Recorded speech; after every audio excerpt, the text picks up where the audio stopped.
श्री नरेंद्र मोदी जी।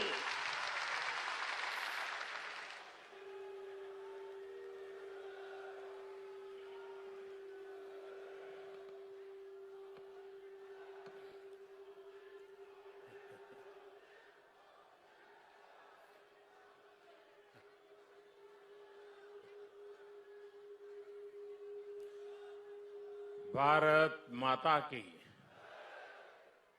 भारत माता की, भारत माता की।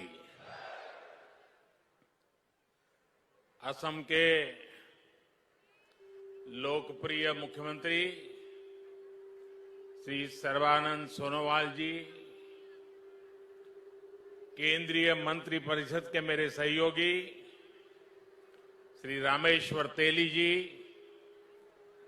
असम सरकार में मंत्री डॉक्टर हेमंता बिस्वा शर्मा जी,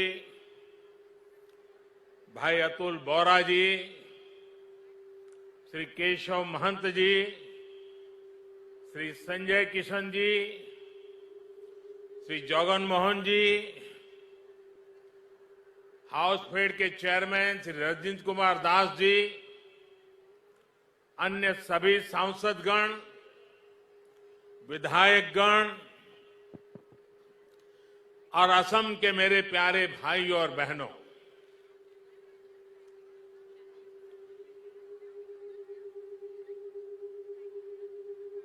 ये जरा माइक ठीक करिए भाई, बीच बीच में आवाज आ रही है।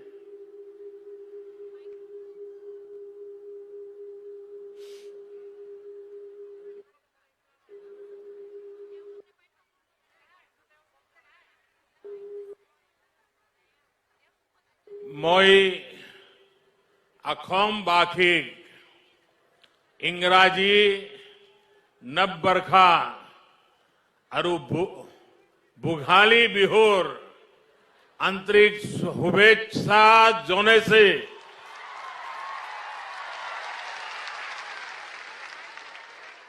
अही बालोगिया दिनबुर होकेलुरे बाबे हक अरो हमरी धीरे पूर्णा हक। साथियों, असम के लोगों का ये आशीर्वाद, आपकी ये आत्मीयता मेरे लिए बहुत बड़ा सौभाग्य है। आपका ये प्रेम, ये स्नेह मुझे बार बार आसाम ले आता है। बीते वर्षों में अनेकों बार मुझे असम के अलग अलग हिस्सों में आने का, असम के भाई बहनों से बातचीत करने और विकास के कामों से जुड़ने का अवसर मिला है।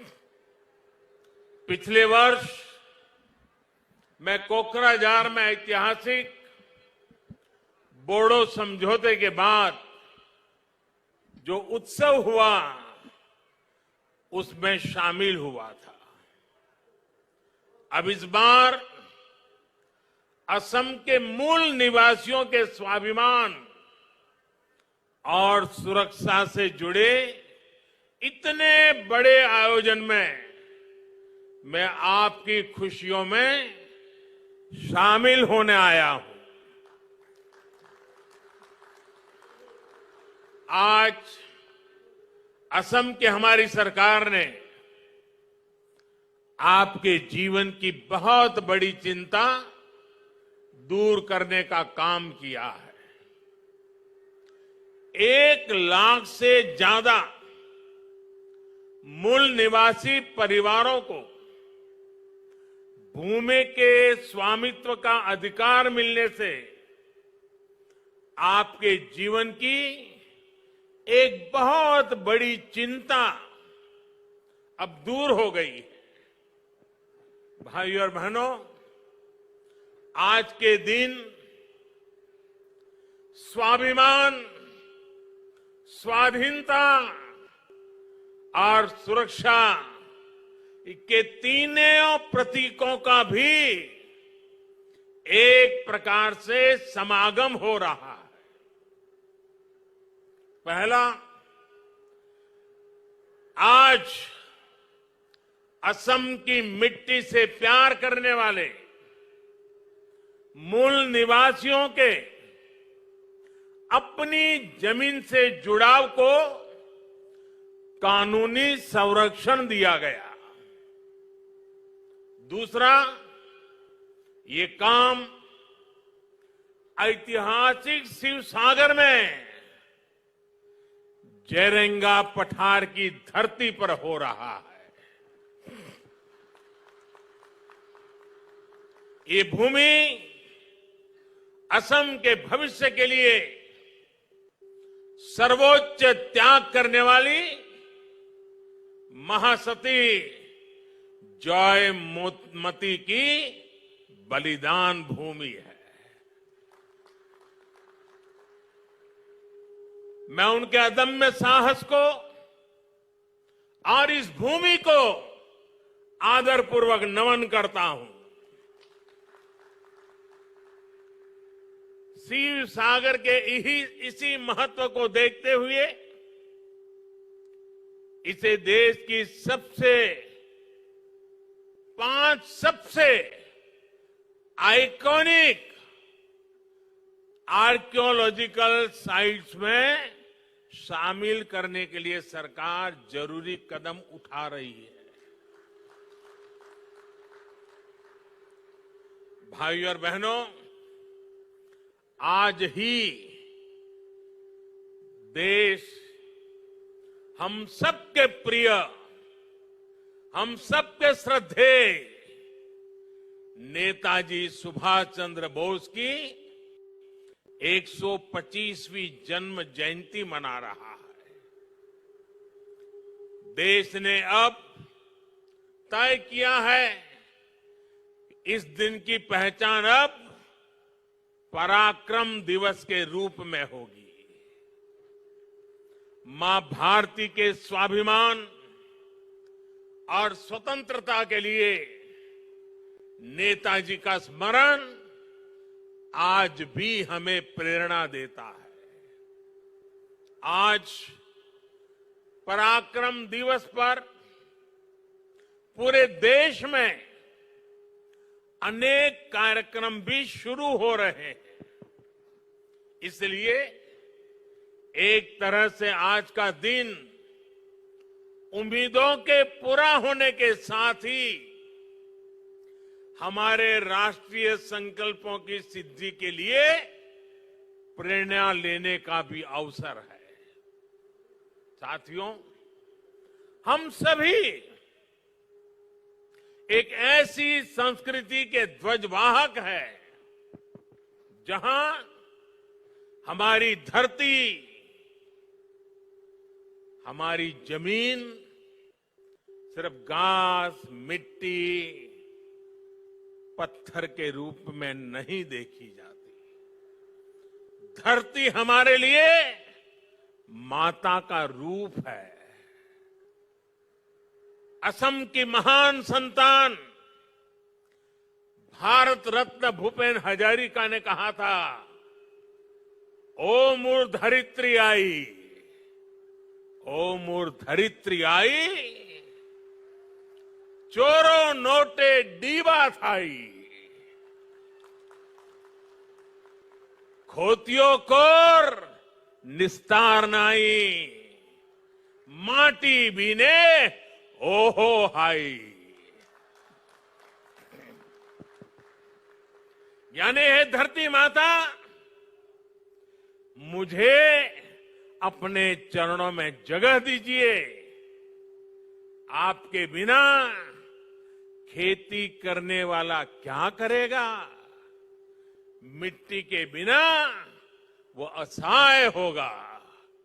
साथियों, ये दुखद है कि आजादी के इतने वर्षों बाद भी असम में लाखों ऐसे परिवार रहे जिन्हें किसी न किसी वजह से अपनी जमीन पर कानूनी अधिकार नहीं मिल पाया। इस वजह से विशेष तौर पर आदिवासी क्षेत्रों की एक बहुत बड़ी आबादी भूमिहीन रह गई। उनकी आजीविका पर लगातार संकट बना रहा। असम में जब हमारी सरकार बनी तो उस समय भी यहां करीब करीब 6 लाख मूल निवासी परिवार ऐसे थे जिनके पास जमीन के कानूनी कागज नहीं थे। पहले की सरकारों में आपकी ये चिंता उनकी प्राथमिकता में ही नहीं थी, लेकिन सर्बानंद सोनोवाल जी उनके नेतृत्व में यहां की सरकार ने आपकी इस चिंता को दूर करने के लिए गंभीरता के साथ काम किया। आज असम के मूल निवासियों की भाषा और संस्कृति के संरक्षण के साथ साथ भूमि से जुड़े उनके अधिकारों को सुरक्षित करने पर भी विशेष जोर दिया जा रहा है। 2019 में जो नई लैंड पॉलिसी बनाई गई है वो यहां की सरकार की प्रतिबद्धता को दिखाता है। इन्हीं प्रयासों का परिणाम है कि बीते सालों में 2.25 लाख से ज्यादा मूल निवासी परिवारों को भूमि के पट्टे सौंपे जा चुके हैं।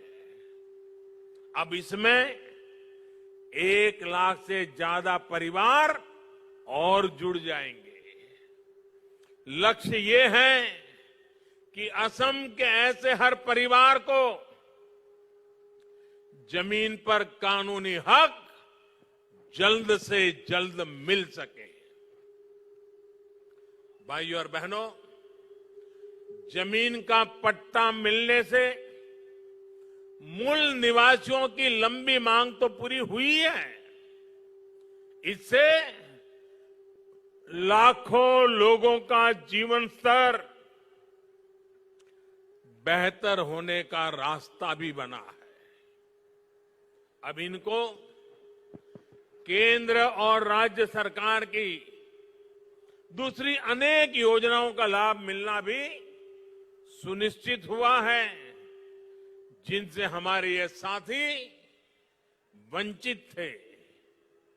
अब ये साथी भी असम के उन लाखों किसान परिवारों में शामिल हो जाएंगे जिनको पीएम किसान सम्मान निधि के तहत हजारों रुपयों की मदद सीधी बैंक खाते में भेजी जा रही है। अब इनको भी किसान क्रेडिट कार्ड, फसल बीमा योजना और किसानों के लिए लागू दूसरी योजनाओं का लाभ मिल सकेगा। इतना ही नहीं, वो अपने व्यापार कारोबार के लिए इस जमीन पर बैंकों से ऋण आसानी से ले पाएंगे। भाइयों और बहनों, असम की लगभग 70 छोटी बड़ी जनजातियों को सामाजिक संरक्षण देते हुए उनका तेज विकास हमारी सरकार की प्रतिबद्धता रही है। अटल जी की सरकार हो या फिर बीते कुछ सालों से केंद्र और राज्य में एनडीए की सरकार, असम की संस्कृति, स्वाभिमान और सुरक्षा हमारी प्राथमिकता रही है। असमिया भाषा और साहित्य को प्रोत्साहन देने के लिए भी अनेक कदम उठाए गए हैं। इसी तरह हर समुदाय के महान व्यक्तित्वों को सम्मान देने का काम बीते सालों में असम की धरती पर हुआ है। श्रीमंत शंकर देव जी का दर्शन, उनकी शिक्षा असम के साथ साथ संपूर्ण देश, पूरी मानवता के लिए बहुत अनमोल संपत्ति है। ऐसी धरोहर को बचाने और उसका प्रचार प्रसार करने के लिए कोशिश हो, ये हर सरकार की जिम्मेदारी होनी चाहिए थी। लेकिन बाटाद्रवा सत्र सहित दूसरे सत्रों के साथ क्या बर्ताव किया गया, ये असम के लोगों से छिपा नहीं है। बीते 4.5 सालों में असम सरकार ने आस्था और अध्यात्म के स्थानों को भव्य बनाने के लिए, कला से जुड़ी ऐतिहासिक वस्तुओं को संजोने के लिए अनेक प्रयास किए हैं। इसी तरह असम और भारत के गौरव काजीरंगा नेशनल पार्क को भी अतिक्रमण से मुक्त करने और पार्क को और बेहतर बनाने के लिए भी तेजी से कदम उठाए जा रहे हैं। भाइयों और बहनों, आत्मनिर्भर भारत के लिए नॉर्थ ईस्ट का तेज विकास, असम का तेज विकास बहुत ही आवश्यक है। आत्मनिर्भर असम का रास्ता असम के लोगों के आत्मविश्वास से होकर गुजरता है, और आत्मविश्वास तभी बढ़ता है जब घर परिवार में भी सुविधाएं मिलती है और राज्य के अंदर इंफ्रास्ट्रक्चर भी सुधरता है। बीते सालों में इन दोनों मोर्चों पर असम में अभूतपूर्व काम किया गया है। असम में लगभग 1.25 करोड़ गरीबों के जनधन बैंक खाते खोले गए। इन्हीं खातों के कारण कोरोना के समय में भी असम की हजारों बहनों और लाखों किसानों के बैंक खाते में सीधी मदद भेजना संभव हो पाया है। आज असम की लगभग 40% आबादी आयुष्मान भारत की लाभार्थी है, जिसमें से लगभग 1.5 लाख साथियों को मुफ्त इलाज भी मिल चुका है। बीते 6 साल में असम में टॉयलेट्स की कवरेज 38% से बढ़कर 100% हो चुकी है। 5 साल पहले तक असम के 50% से भी कम घरों तक बिजली पहुंची थी, जो अब लगभग 100% तक पहुंच चुकी है। जल जीवन मिशन के तहत बीते 1.5 साल में असम में 2.5 लाख से ज्यादा घरों में पानी का कनेक्शन दिया है।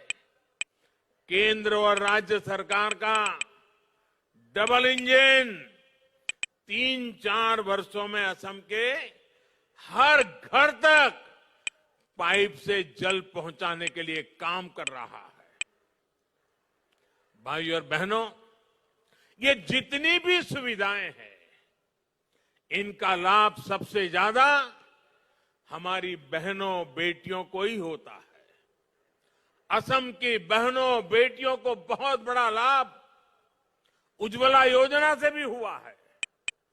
आज असम की करीब 35 लाख गरीब बहनों की रसोई में उज्ज्वला का गैस कनेक्शन है। इसमें भी लगभग 4 लाख परिवार एससी और एसटी वर्ग के हैं। 2014 में जब हमारी सरकार केंद्र में बनी, तब असम में एलपीजी कवरेज सिर्फ 40%, 40% ही थी। अब उज्ज्वला की वजह से असम में एलपीजी कवरेज बढ़कर करीब करीब 99% हो गया है, 99% हो गया है। असम के दूर दराज वाले इलाकों में गैस पहुंचने में दिक्कत न हो, इसके लिए सरकार ने डिस्ट्रीब्यूटर्स की संख्या को भी काफी बढ़ाया है। 2014 में असम में 330 एलपीजी गैस डिस्ट्रीब्यूटर थे। अब आज इनकी संख्या 575 से भी ज्यादा हो गई है। हमने देखा है कि कैसे उज्ज्वला ने कोरोना के समय में भी लोगों की मदद की है। इस दौरान असम में 50 लाख से ज्यादा मुफ्त गैस सिलेंडर उज्ज्वला के लाभार्थियों को दिए गए हैं। यानी उज्ज्वला योजना से असम की बहनों का जीवन भी आसान हुआ है और इसके लिए जो सैकड़ों नए डिस्ट्रीब्यूशन सेंटर बने हैं, उससे अनेक युवाओं को रोजगार भी मिल रहा है। साथियों, सबका साथ, सबका विकास, सबका विश्वास, इस मंत्र पर चल रही हमारी सरकार असम के हर हिस्से में हर वर्ग को तेजी से विकास का लाभ पहुंचाने में जुटी है। पहले की नीतियों के कारण चाय जनजाति की क्या स्थिति हो गई थी, ये मुझसे ज्यादा आप लोग जानते हैं। अब चाय जनजाति को घर और शौचालय जैसी मूल सुविधाओं से जोड़ा जा रहा है। चाय जनजाति के अनेक परिवारों को भी जमीन का कानूनी अधिकार मिला है। चाय जनजाति के बच्चों की शिक्षा, स्वास्थ्य और रोजगार की सुविधाओं पर ध्यान दिया जा रहा है। पहली बार उनको बैंक की सुविधाओं से जोड़ा गया है। अब इन परिवारों को भी सरकार की अलग अलग योजनाओं का लाभ सीधे बैंक खाते में मिल पा रहा है। श्रमिक नेता संतोष टोपनो सहित चाय जनजाति के दूसरे बड़े नेताओं की प्रतिमाएं स्थापित करके राज्य सरकार ने चाय राजनीति के योगदान को सम्मान दिया है। चाय जनजाति के सम्मान दिया है। साथियों, असम के हर क्षेत्र की, हर जनजाति को साथ लेकर चलने की इसी नीति से आज असम शांति और प्रगति के मार्ग पर चल पड़ा है। ऐतिहासिक बोडो समझौते से अब असम का एक बहुत बड़ा हिस्सा शांति और विकास के मार्ग पर लौट आया है। समझौते के बाद हाल में बोडोलैंड टेरिटोरियल काउंसिल के पहले चुनाव हुए, प्रतिनिधि चुने गए। मुझे विश्वास है कि अब बोडो टेरिटोरियल काउंसिल विकास और विश्वास के नए प्रतिमान स्थापित करेगी। भाइयों और बहनों, आज हमारी सरकार असम की जरूरतों की पहचान करके हर जरूरी प्रोजेक्ट पर तेजी से काम कर रही है। बीते 6 सालों से असम सहित पूरे नॉर्थ ईस्ट की कनेक्टिविटी और दूसरे इंफ्रास्ट्रक्चर का अभूतपूर्व विस्तार भी हो रहा है, आधुनिक भी हो रहा है। आज असम और नॉर्थ ईस्ट भारत की एक्ट ईस्ट पॉलिसी पूर्वी एशियाई देशों के साथ हमारा कनेक्ट बढ़ा रही है। बेहतर इंफ्रास्ट्रक्चर के कारण ही असम आत्मनिर्भर भारत के एक महत्वपूर्ण सेक्टर के रूप में विकसित हो रहा है। बीते सालों में असम के गांवों में करीब 11,000 किलोमीटर सड़कें बनाई गई है। डॉक्टर भूपेन हजारिका सेतु हो, बोगीबिल ब्रिज हो, सराय घाट ब्रिज हो, ऐसे अनेक ब्रिज जो बन चुके हैं या बन रहे हैं, इनसे असम की कनेक्टिविटी सशक्त हुई है।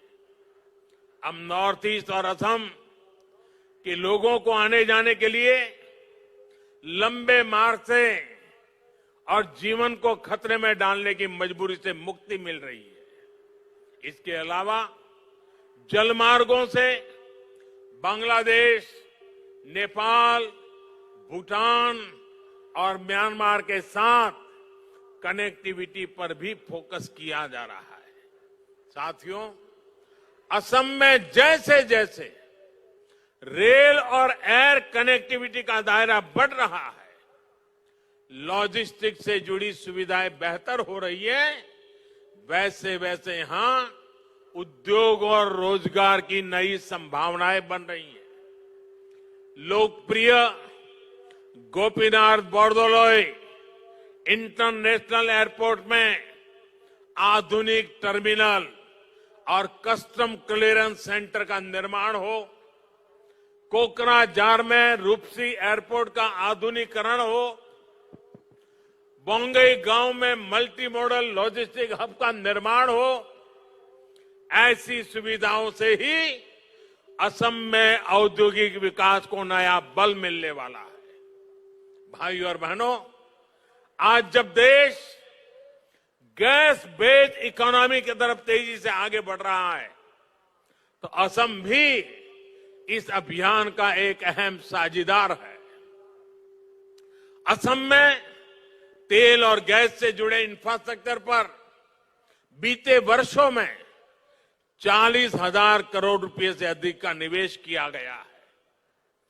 गुवाहाटी बरौनी गैस पाइपलाइन से नॉर्थ ईस्ट और पूर्वी भारत की गैस कनेक्टिविटी मजबूत होने वाली है और असम में रोजगार के नए अवसर बनने वाले हैं।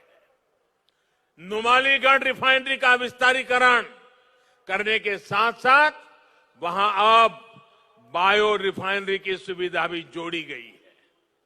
इससे तेल और गैस के साथ साथ असम इथेनॉल जैसा बायोफ्यूल बनाने वाला देश का मुख्य राज्य बनने वाला है।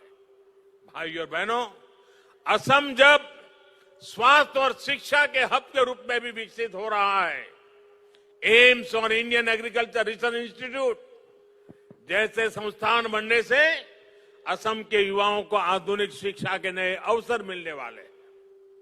जिस तरह से असम ने कोरोना महामारी को हैंडल किया है, वो भी प्रशंसनीय है। मैं असम की जनता के साथ ही सोनोवाल जी, हेमंता जी और उनकी टीम को विशेष रूप से बधाई देता हूं। मुझे विश्वास है कि असम अब टीकाकरण के अभियान को भी सफलता के साथ आगे बढ़ाएगा।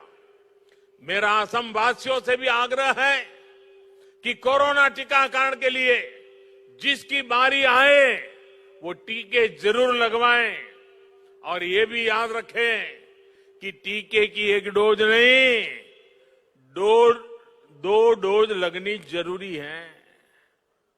साथियों, पूरी दुनिया में भारत में बने टीके की डिमांड हो रही है। भारत में भी लाखों लोग अब तक टीका लगा चुके हैं।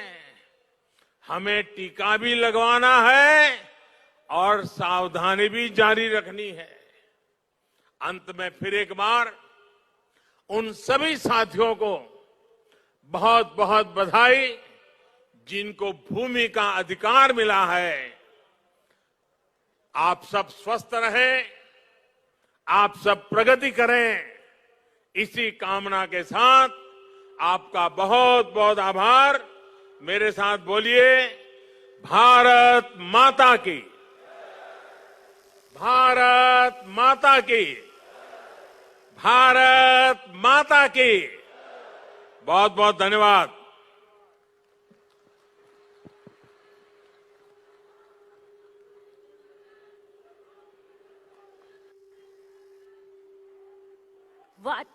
वादे नहीं इरादे लेके आए राष्ट्र नायक हर दिल अजीज भारत के माननीय प्रधानमंत्री श्री नरेंद्र मोदी जी का हम तहे दिल से धन्यवाद करते हैं।